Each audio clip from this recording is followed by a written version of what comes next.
தேசிய ஜனநாயக கூட்டணி தொடர்ந்து கொண்டே இருக்கின்றது. அது எந்த மாற்றமும் இல்லை, இருந்து கொண்டே இருக்கின்றது. தேசிய ஜனநாயக கூட்டணி இருந்து கொண்டே இருக்கிறது.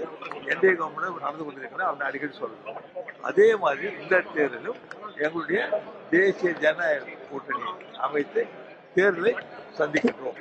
நம்முடைய மத்திய அமைச்சர் அவர்கள் மற்றும் நம்முடைய மத்திய உள்துறை அமைச்சர் இவர்களெல்லாம் புதுச்சேரிக்கு வருகை தந்து புதுச்சேரியுடைய வளர்ச்சி அக்கறை கொண்டு புதுச்சேரியுடைய மக்களுக்காகவும் புதுச்சேரியுடைய வளர்ச்சிக்காகவும் பல திட்டங்களை அறிவித்திருக்கிறார்கள்.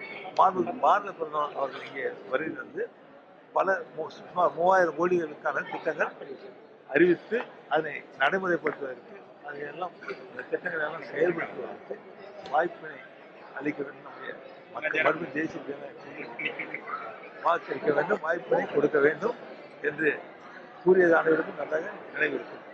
அதனுடைய அடிப்படையில் தேசிய ஜனநாயக மறுபடியும் சிறந்த முறையில் புதுச்சேரி மாநில மக்களுக்காக பணியாற்றுவதற்கு பல திட்டங்களை கொண்டு வருவதற்கும் பல திட்டங்களை செயல்படுத்துவதற்கும் இந்த தேர்தலில் கூட்டணி அமைத்து கூட்டணி எப்பொழுதும் கூட்டணி இருந்து கொண்டே இருக்கின்றது. இந்த தேர்தலிலும் அதன் மூலமாக திட்டங்களை செயல்படுத்துவதற்கு அந்த தேர்தல் சந்திக்க இருக்குது.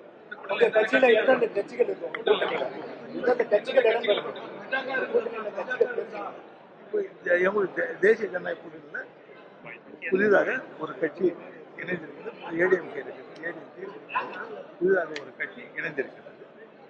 அது நம்முடைய மத்திய மாநில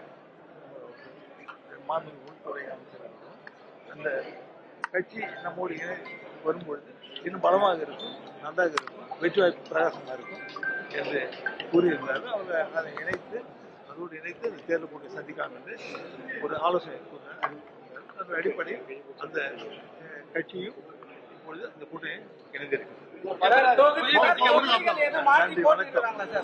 தொகுதிகள் எதுவும் மாற்றி போட்டிக்கிறதுக்கான வாய்ப்பு அது பிறகு தெரிவிப்பு என்னென்ன தொகுதி என்னென்ன தெரிவிப்பு.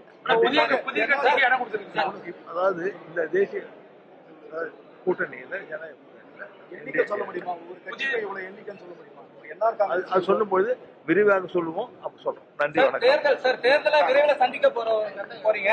இப்ப வந்து தேர்தல் வாக்குறுதி அது போல திட்டங்கள் நிறைய சொல்லுவோம். அது பிறகு சொல்லுவோம்.